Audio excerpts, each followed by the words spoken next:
start off with a 3-breath journey. Just kind of settle in. Just take 3 deep breaths. Focus on your breathing and relax. Bring your mind to what we're doing and where we're at.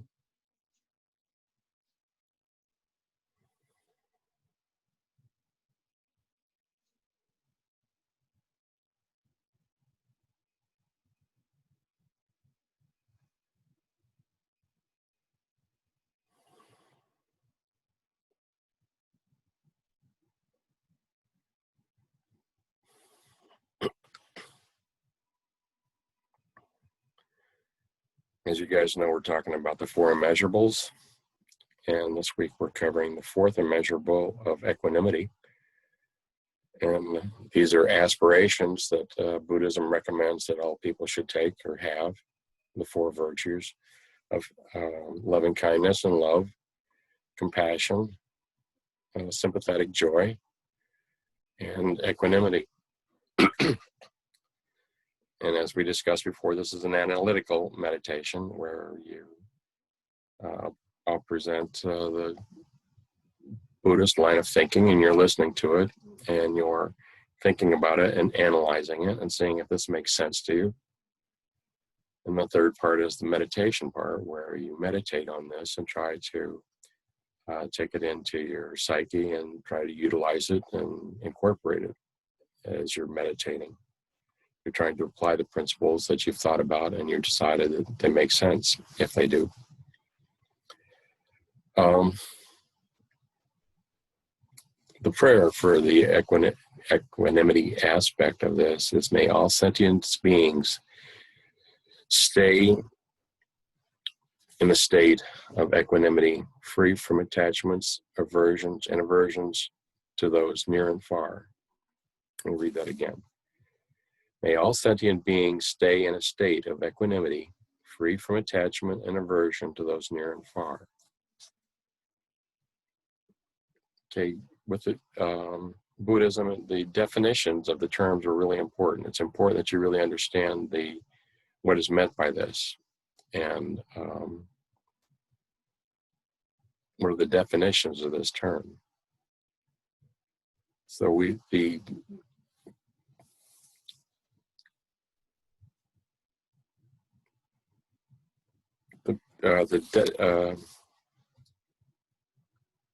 this prayer is the definition of it, and we break it down into parts.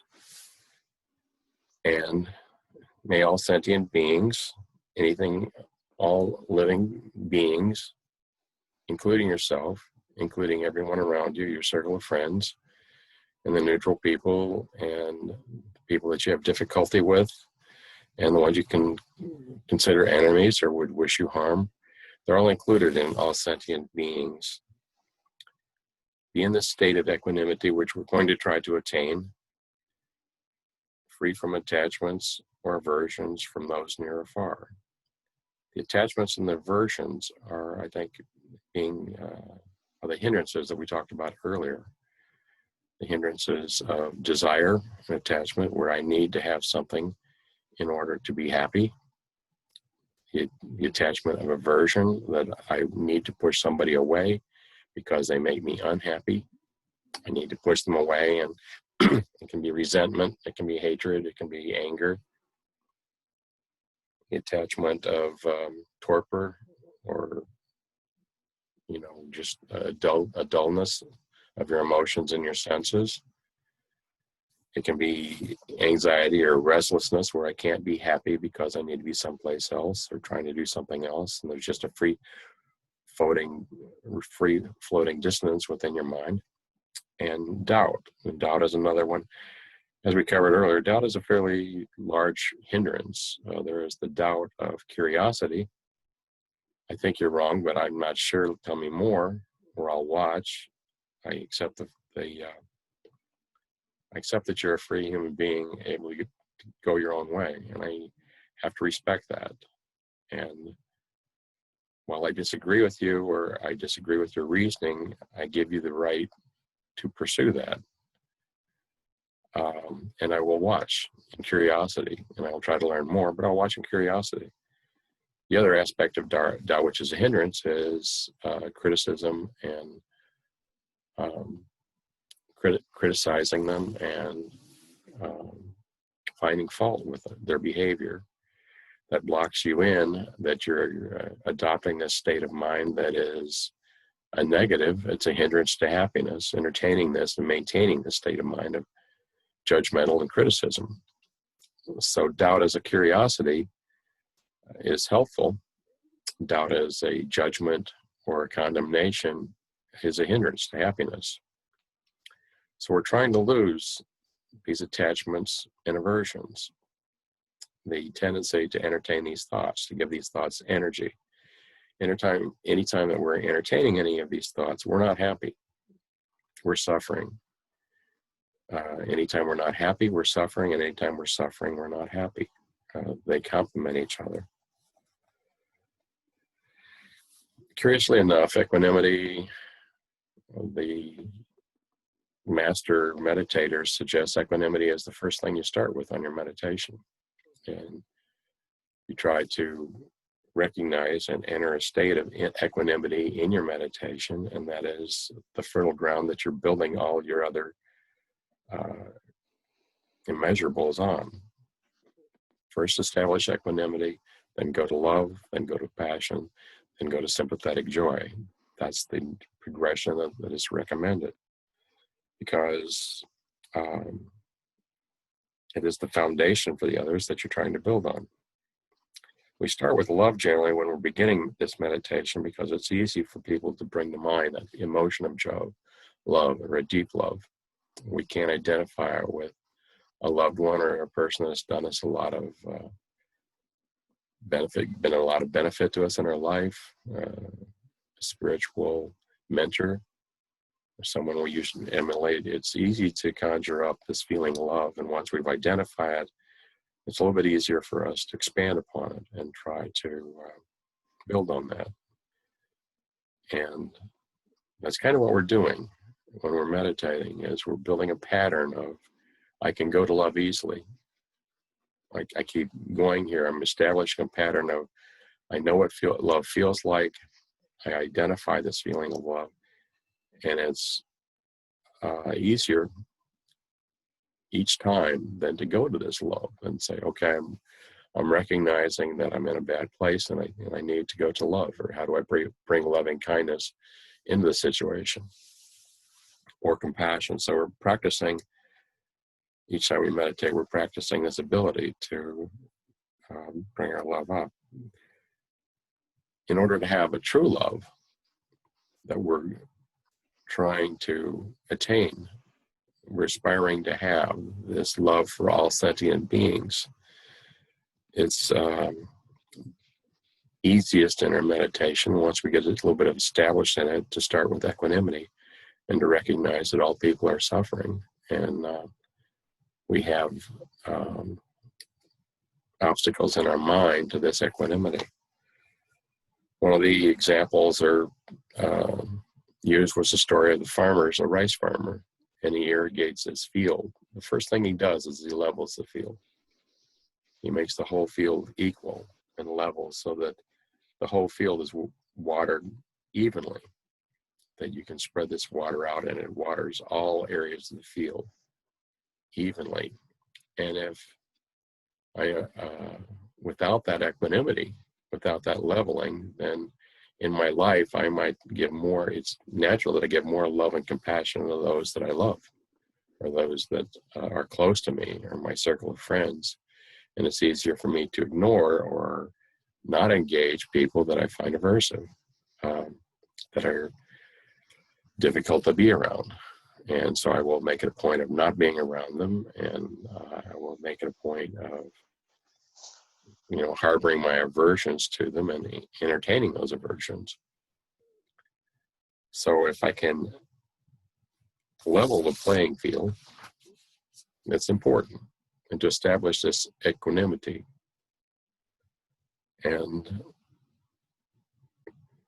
the whole purpose of this of what we're trying to do here is basically not harming others.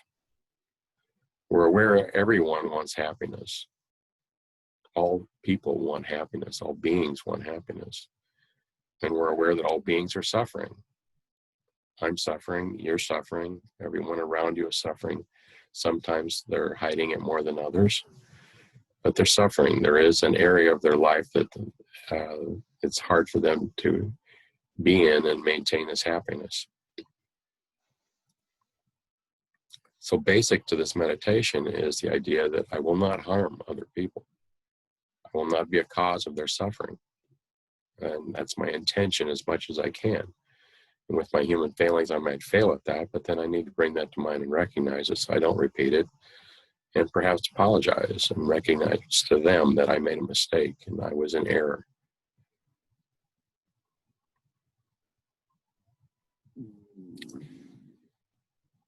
If we try to do this, then our attachments turn into a genuine love, and our aversions turn into a genuine compassion. We're trying to convert our emotions from hatred and anger to one of compassion and acceptance, and we're converting our love into a greater, deeper love.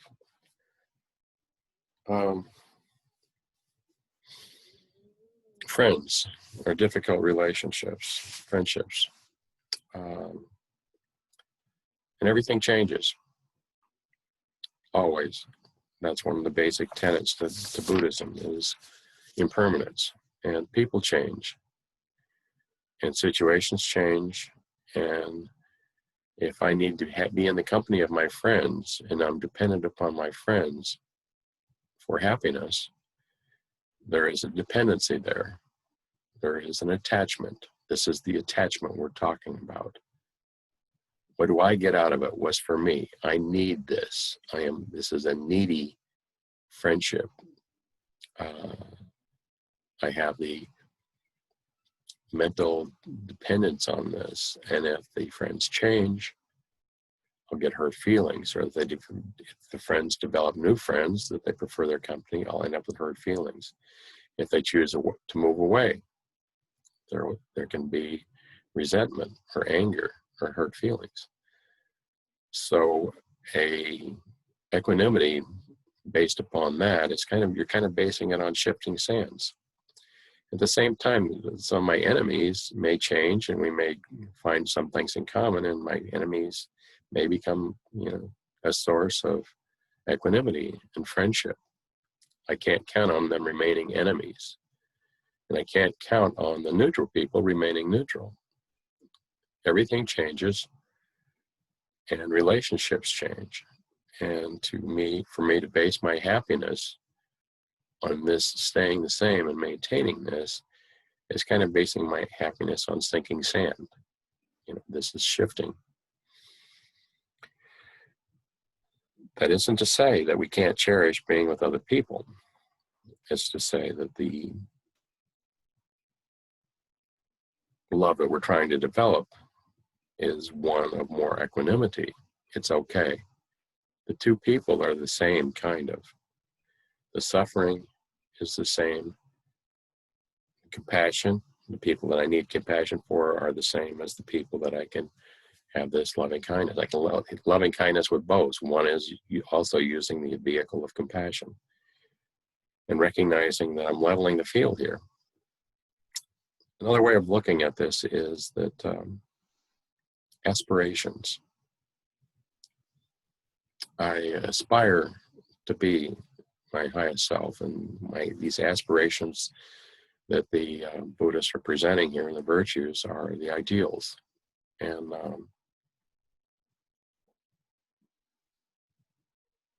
there's no excuse. I wish to have loving kindness and love, a deep love for everyone. And I truly wish to entertain the idea of compassion for anyone suffering, everyone. I feel that if I have this state of mind and I maintain it, it's the highest that I can, it's the best I can do. And if I face my impending death with that state of mind, it's the best I can come up with. And it's the best state of mind and thoughts that I can entertain at any given moment.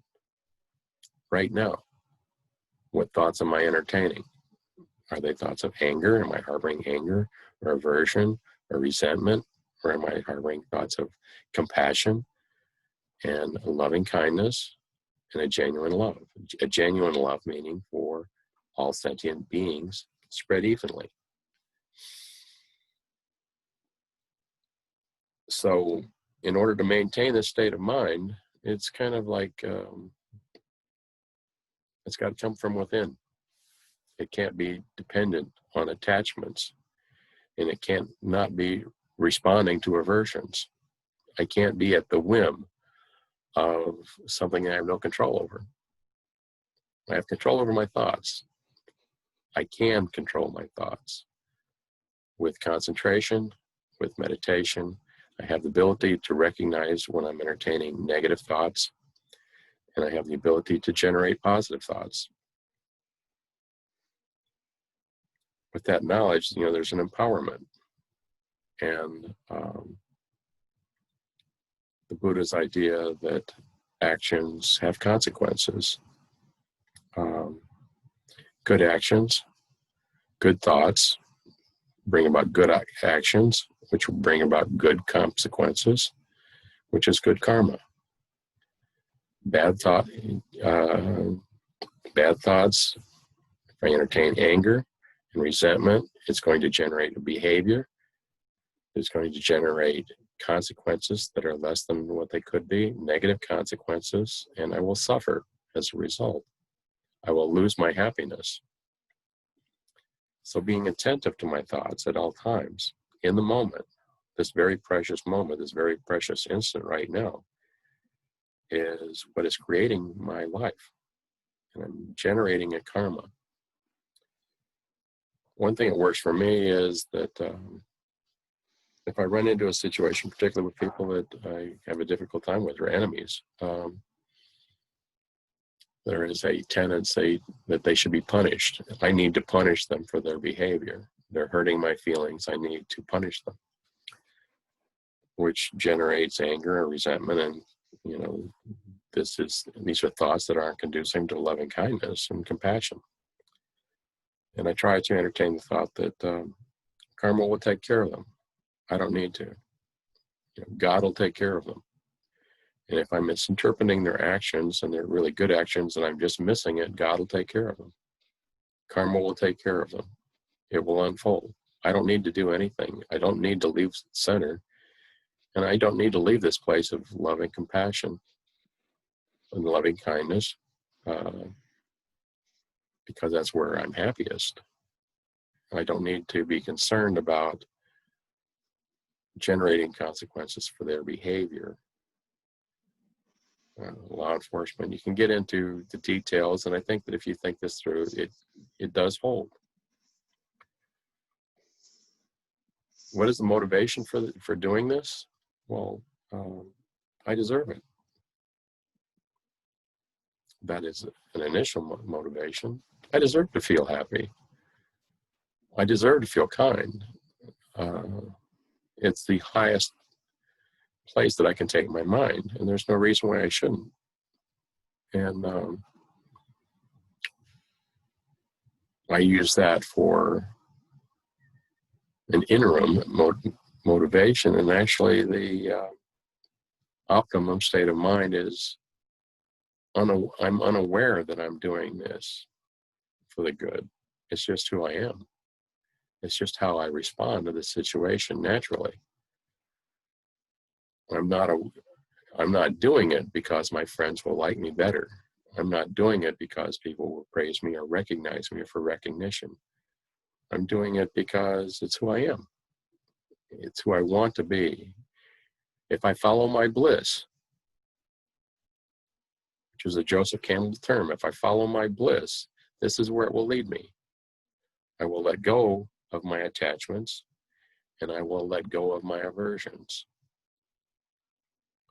which is what this hindrance or this aspiration is all about. May all sentient beings be free of attachments and aversions near and far. What do they mean by near and far? By those I hold close to me, my friends, my family, and my loved ones, and far those that are away from me, that are more difficult for me to handle. Near and far equally, I'm losing all attachments and all aversions. This is a high bar, and you do it one thought at a time. And in meditating, you're recognizing what thoughts are arising to the surface as you're meditating.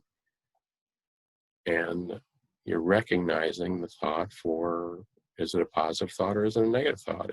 Are we talking about a thought that is a hindrance to my happiness? And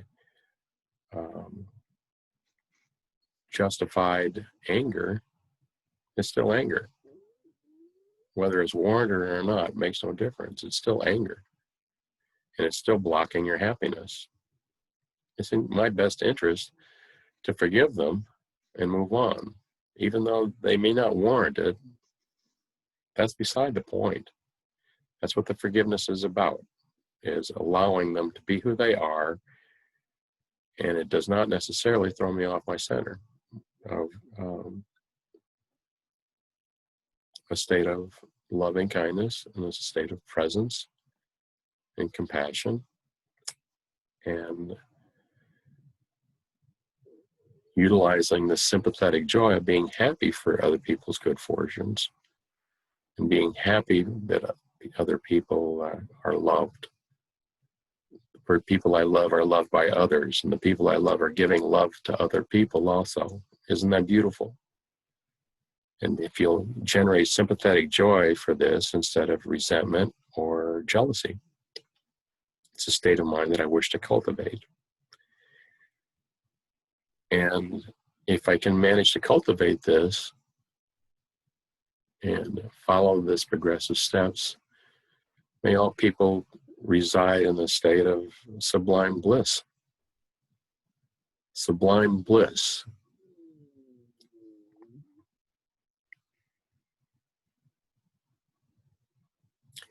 I think that's an aspiration to live my life in a state of sublime bliss. You got to do something with your time, guys. You know, you got a pandemic, you got a lot of time. Let's go for sublime bliss.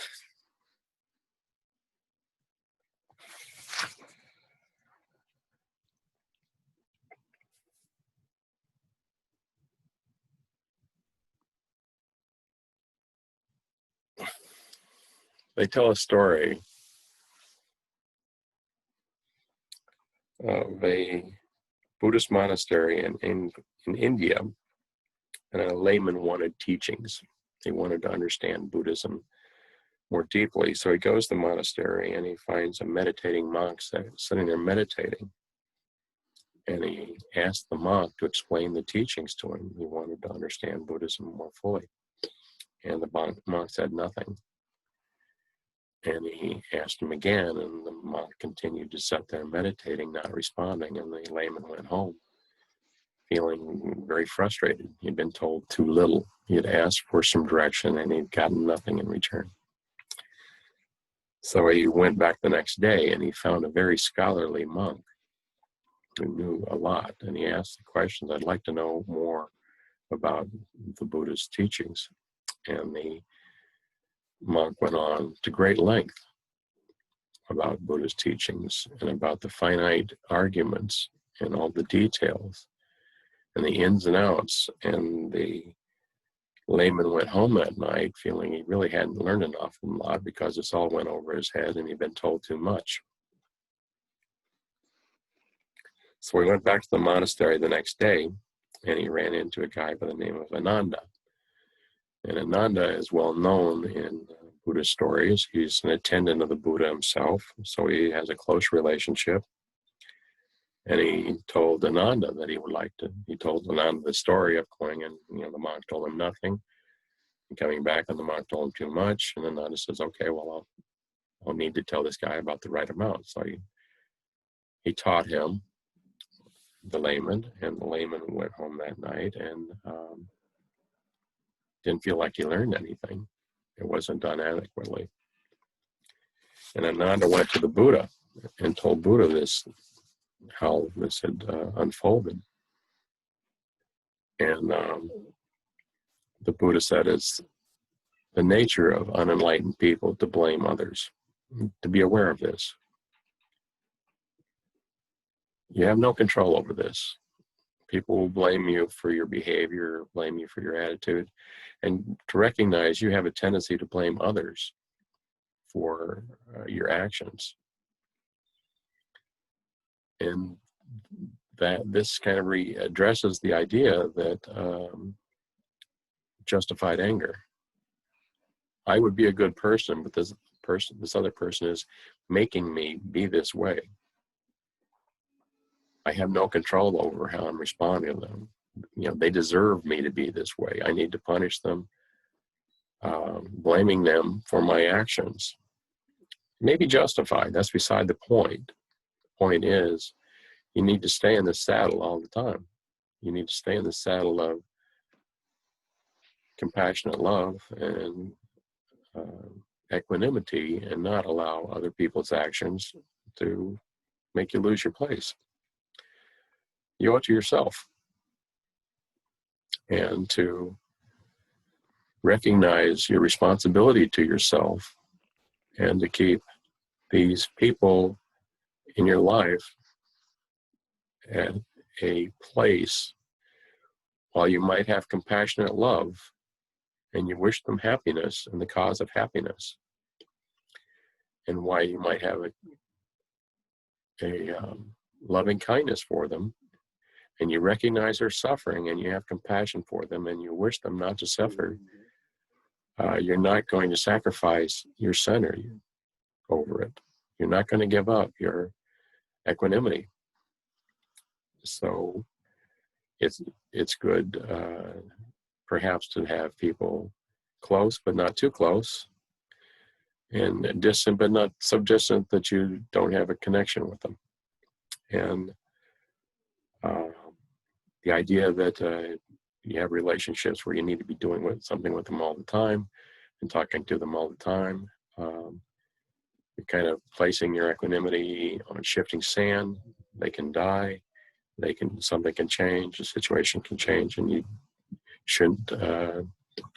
With this meditation of this perspective, is not making you vulnerable to this, and allowing your sublime bliss to continue, regardless of what life shows you, or what hurdles life presents you to work with.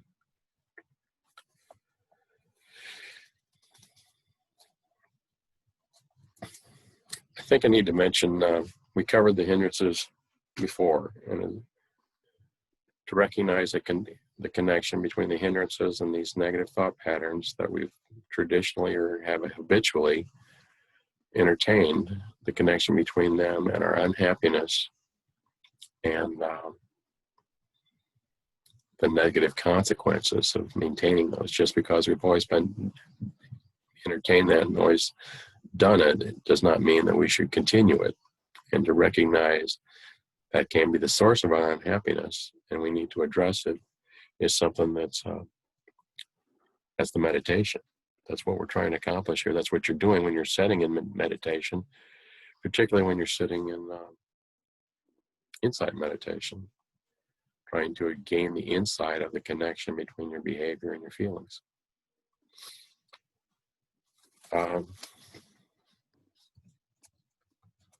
As you are utilizing this meditation,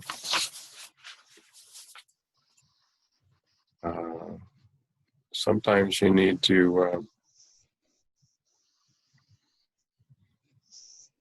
practice them together for a flow. And sometimes you need to practice them individually, so that you can, by practicing them, you can bring these emotions to mind easily. And you can bring them to mind with ease and naturally. And by concentrating and having a concentration meditation where you're focusing on your breath and you're deepening your power of concentration, you're deepening the depth that you can reach these emotions. And hopefully you're cultivating an ability to feel these things deeply. I deeply wish you happiness and the cause of happiness. And I vow to be the cause of happiness in people's lives. I vow not to harm, to not make their life more difficult. I vow not to suffer. And the depth of this conviction and the depth of this commitment is something that you can cultivate during meditation. The quieter you can make your mind and the deeper you can take your awareness inside yourself to the heart of your being, the more naturally this will flow from you from this deep spot. And the more you can adopt this into your heart, it will flow naturally. And it's something that has to be maintained. This isn't something that you can just practice for a little while and then I've got it, I'm comfortable, I can quit now. It's like a muscle that you're exercising, and you're building up this ability to quickly go to a deep state of love or a deep state of compassion, and you can allow that emotion to flow out of you in loving kindness and compassionate love and compassionate caring. And it's a genuine thing, and it's a well that's coming from within you. And to recognize the source of these feelings and to go to that source and allow it to flow through you is something that you can develop in time. And the more you do it, the easier it gets. I think it's kind of important to recognize that this isn't earned merit. This isn't earned titles. I've taken the Immeasurable meditation class. I can check that off. I've accomplished that. I understand what that is. This is a living philosophy. This isn't an intellectual thing that you pass a test, you get your PhD, and you got it. This is a philosophy that you're trying to incorporate in your life because by doing it, you'll become more happy, and you're convinced that this is a path that you want to take. I went to a week-long retreat on equanimity. The whole week was based on equanimity. And I went to a week-long retreat on metta meditation, which is loving kindness, how to generate love. I can't really tell you what I did at that equanimity retreat, but I felt it at the end. And what you're kind of doing at this retreat and meditating is you're going inside, deep in your side, and you're kind of playing with or realigning some very basic things, the things that your behavior emanates from and goes from. And then you come up and, you go back to your life and you're reacting from that place, hopefully. The more you can practice this and the better you get, a change does occur in your thinking and your thought process. But the fact that I went there does not mean that's a credential. My behavior is a credential. And that's not a credential. It's changed who I am. I am. That's one of Jesus's terms. I am. That's something I've meditated on. And I aspire to this I am, that I feel it's a direction I want to take. It's an aspiration. And I'm moving myself. And as I understand it, in Buddhism, the term Roshi um, is a term that students give to their teacher. It isn't something that the teacher earns. He doesn't go to school and get the degree of Roshi. And he has a certain lineage in Buddhism where they go back, and this great monk with these teachings, um, that's the line of thinking, or the logical line that you have. So you're of a certain lineage. So the Buddhist monks, they have a lineage, and my teaching came from this guy and this guy and this guy, and they need to kind of trace it back all the way to the Buddha, where these are genuine teachings. That is in the structure of Buddhism. And there is a structure in Buddhism. There is a organized religion of sorts. There is. There are denominations, somewhat. I haven't personally gone into them very far. It's not something I want to get lost in, as you can get lost in Christianity. This is a basic philosophy, Buddhism, and they're saying the same thing. Love, deep love for everyone, equally, level the field. Christianity is saying the same thing. Compassion, a deep acceptance. That's Christianity saying the same thing. Generate these qualities.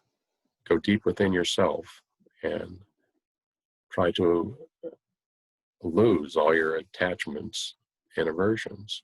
They're saying the same thing that Christianity's. They're all suggesting this is a spiritual path that you need to cultivate on your own, and it's going to be in your best interest. It's going to be in your best interest in this moment. You want to entertain the highest thoughts you can at any given time, because death may come at any time, and you'll be happiest by entertaining these thoughts. And you don't want to give this up, even at all. If you really think about this, you want to generate this and live from this place. And the outcome of this, if you follow this, is that you will be a genuinely kind person. You will be a genuinely compassionate person, loving person. You will genuinely be generous, and you will just be a nice person by learning and incorporating and practicing these 4 aspirations, these 4 virtues. And to what degree and intensity should you press it to try to inculcate these into your being? It's immeasurable. Cut it loose. How far, how deep can you go within yourself? How much can you generate? And a source of that is to bring to mind your spiritual leader, your spiritual mentor, Jesus or Buddha or Mother Teresa or whatever spiritual person that you have in high regard, and to utilize and try to tap into their energy and their strength of commitment, and try to generate that for yourself.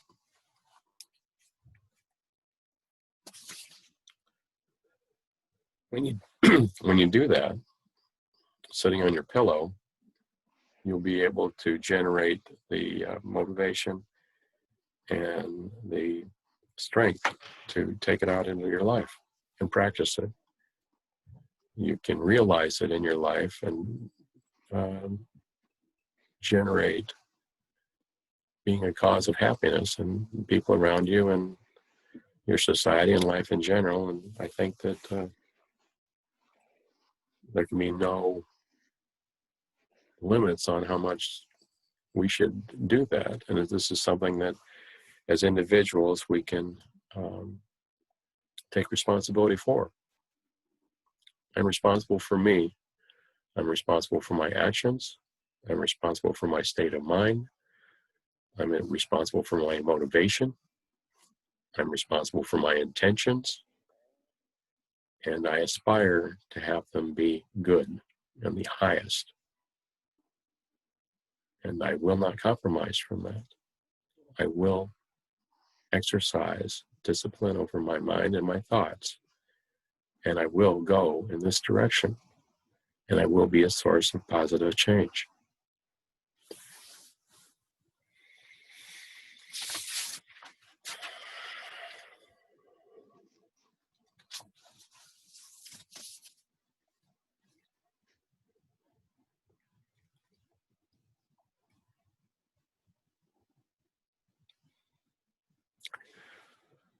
Let's do a meditation.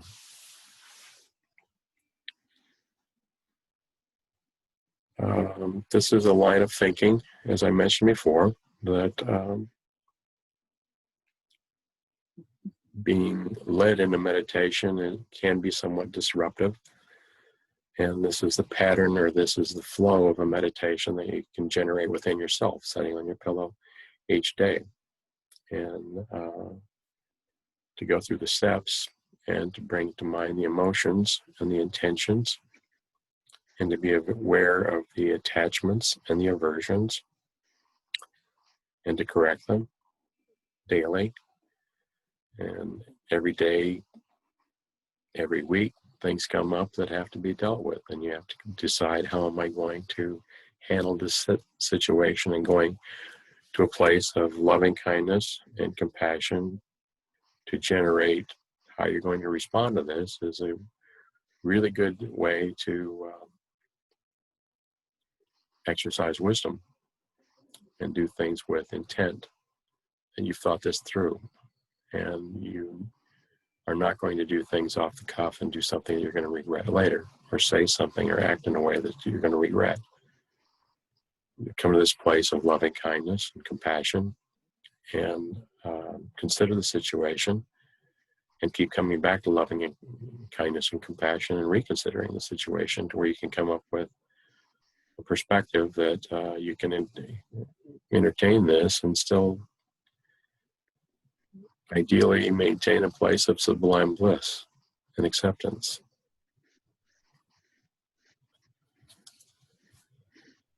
So let's find a comfortable way of sitting. And close your eyes.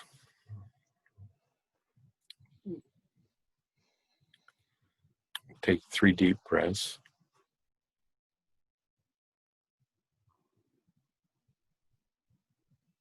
Relax into them.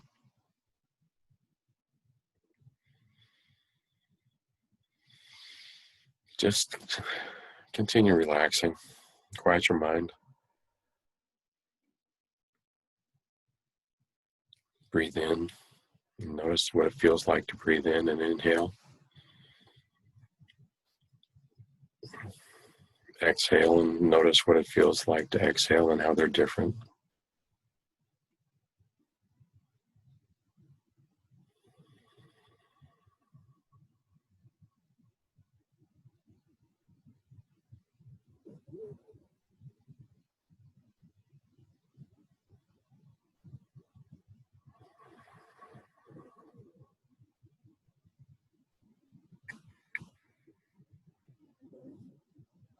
Bring to mind how precious this moment is right now. Death is in our future for all of us, and we don't know when it's coming. And we wish to have a positive, good state of mind when we face it.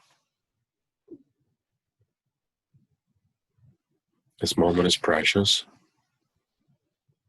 The future is just a figment of our imagination. It doesn't exist right now. And the past just exists in our memories. And they're probably faulty memories. It doesn't really exist. The only thing we have is the immediacy of the moment. And it's impermanent. It's always changing. And to be aware that it's always changing.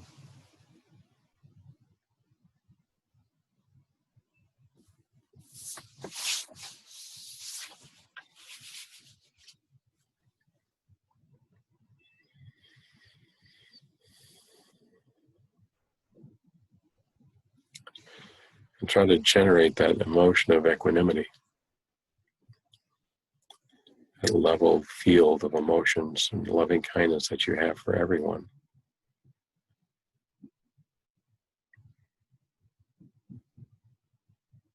The equanimity you feel for yourself, the love and acceptance,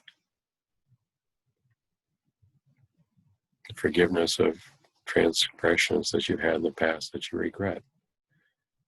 that you acknowledge, recognize, vow to never repeat again. Accept yourself.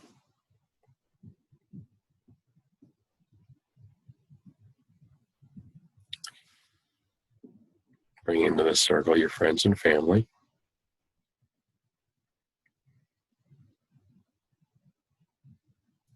And recognize they're all suffering as you are, and you love them deeply, and to act and respond to them with loving kindness and compassion and a genuine wish to an end of their suffering.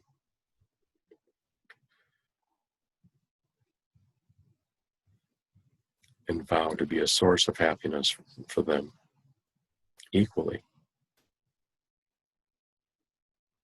without attachments, without aversions, individually or as a group.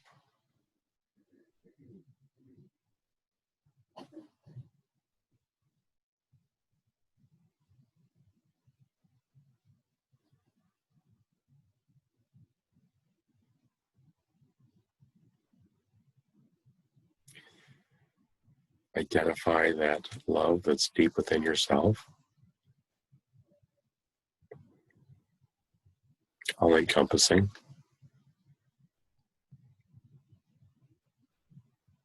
the source. It flows out.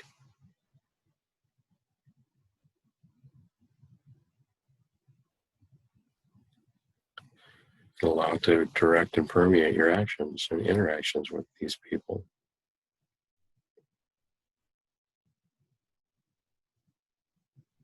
Without obstruction. No holding back.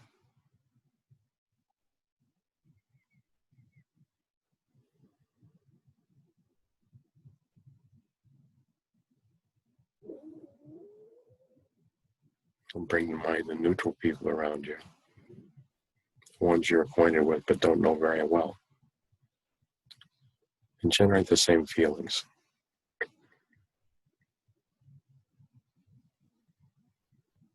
Acceptance, uncritical, non-judgmental acceptance.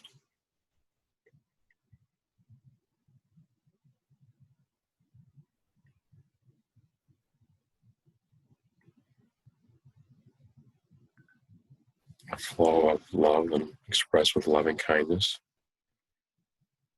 A true wish to be a cause of happiness in their life. Compassion for their suffering. Compassion for some of their misdirections and poor judgments that may have negative consequences. Have a curiosity and allow it. You're not in charge. Accept them and allow their life to unfold.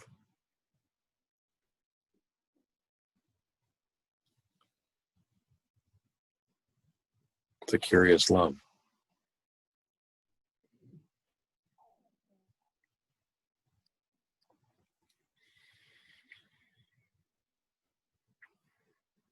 We'll bring in the difficult people in your life, the ones that you have a difficult time, you have an aversion to. You dislike them. They make you uncomfortable. You go through the same thing. Look inside for this source of happiness, love.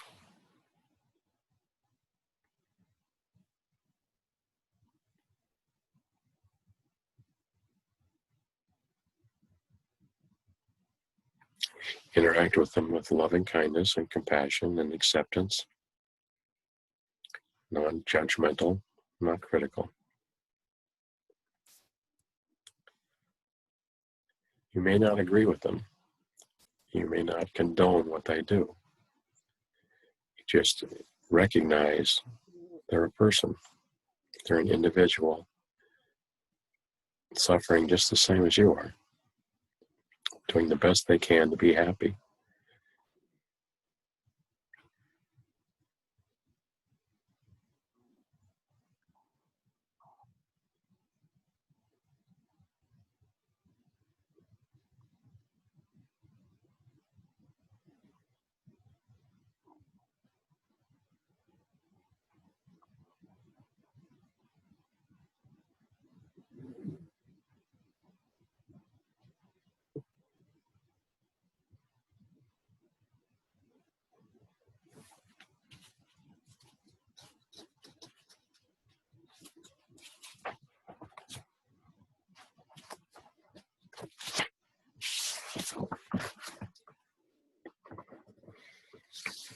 Now do that. Go through the same exercise with your enemies, those that you feel may wish to do you harm. Generate the same emotions. Generate the same perspective.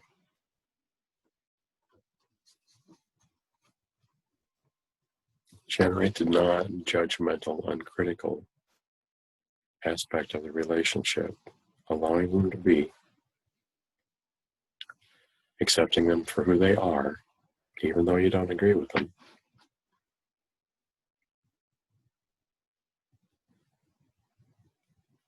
Not taking responsibility to judge them or punish them. Generating loving kindness in your interaction and compassion. They may be very unhappy people, and they don't know how it's happening. They don't understand the source of their unhappiness. Be compassionate with that.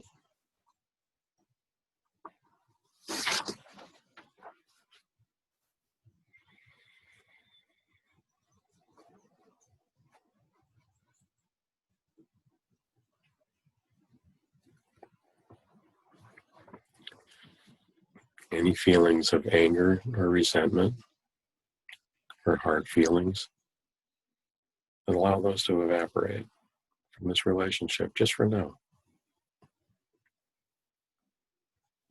Just try to see them as people suffering and feeling compassion for them.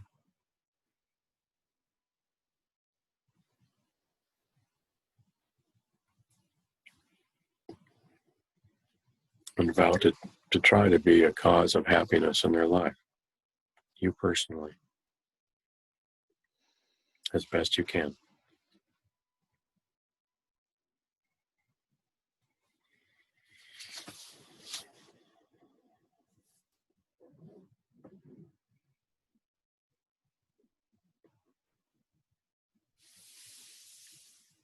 And putting aside any jealousies that you may have within any of these people,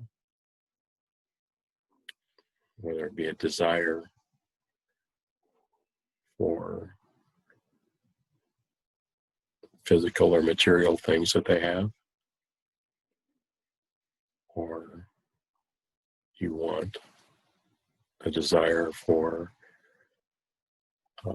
all of their love, and you desire all of their attention, the jealousy. Recognize even a shred of those feelings that you may harbor and let it go.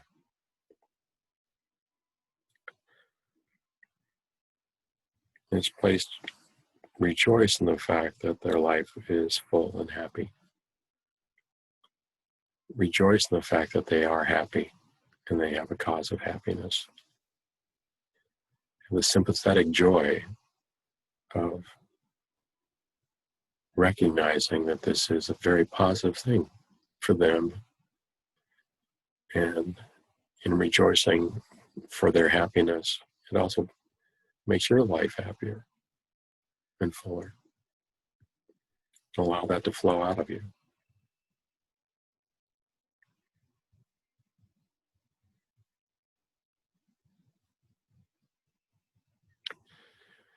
Now identify that strength that your spiritual master has, whether it be Jesus or Buddha or the Buddha nature within you. Up the ampage of this love and compassion that you feel for these people. all sentient beings.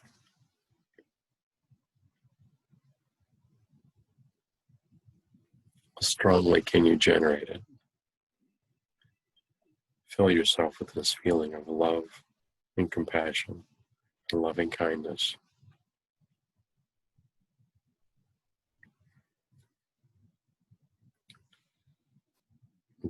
Fill yourself with sympathetic joy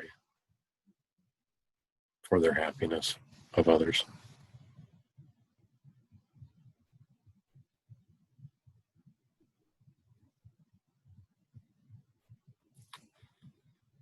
May all sentient beings never be apart from the sublime bliss that is free of suffering.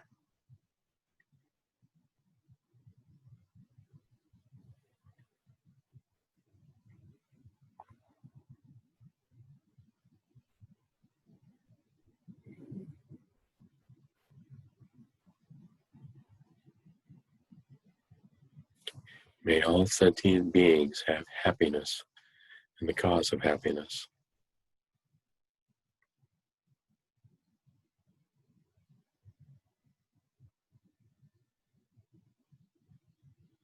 May all sentient beings be free of suffering and the cause of suffering.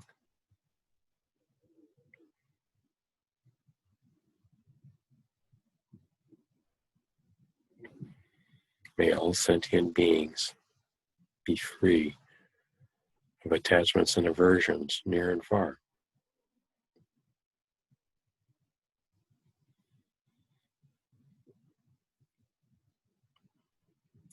Let's sit with this for another 10 minutes.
Well, thank you for coming and your attention. And do you have any comments or questions? Unmute yourself, or I don't know if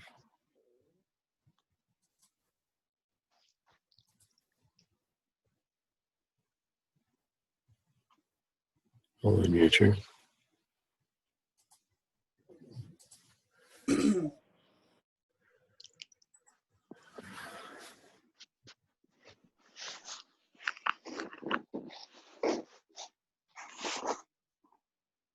Sincerely hope that you all have happiness and cause of happiness.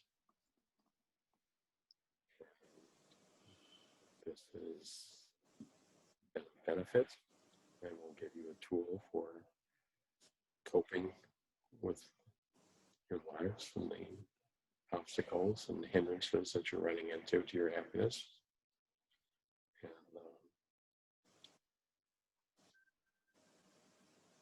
And I'll be doing this class on insight meditation starting next Tuesday at 9:30. And if you would like to be involved, email me or let me know, and I will send you an invite. It's through the Boniface, and that's a 5-week class.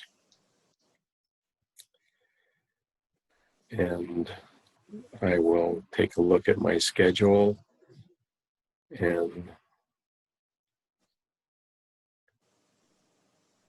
be careful not to overextend.